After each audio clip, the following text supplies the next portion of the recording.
to choose more worthy allies after marching with Sharpton in Selma.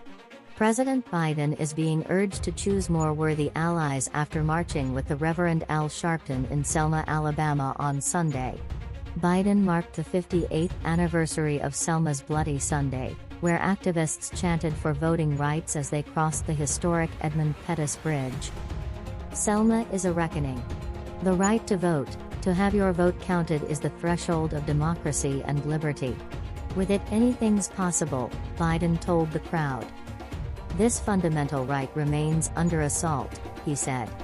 The conservative Supreme Court has gutted the Voting Rights Act over the years. Since the 2020 election, a wave of states and dozens of anti-voting laws fueled by the big lie and the election deniers now elected to office.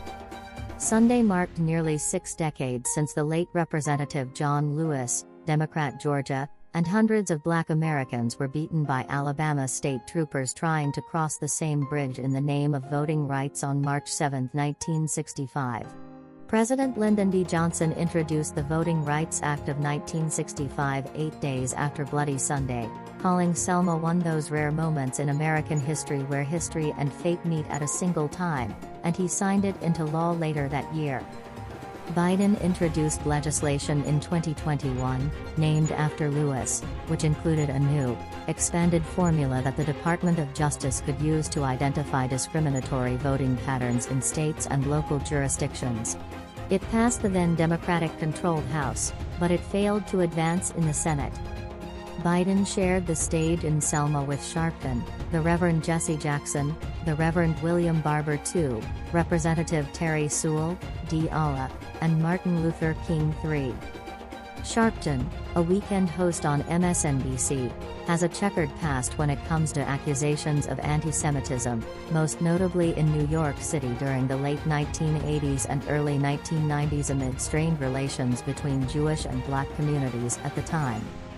Sharpton was blamed for fueling the violence that led to the stabbing of a Jewish rabbinical student during the Crown Heights riots of 1991, and he later led protests against a Jewish-owned store in Harlem that was eventually burned down, leading to the deaths of 8 people.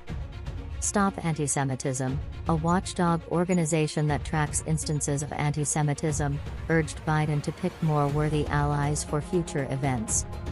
Stop Antisemitism is disheartened that President Biden would affiliate with Reverend Sharpton, who has a decades-long history of anti-Semitic rhetoric, the group told Fox News Digital in a statement.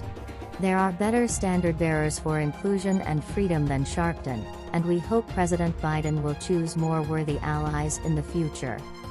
Jackson has had his own troubles with the Jewish community, as well.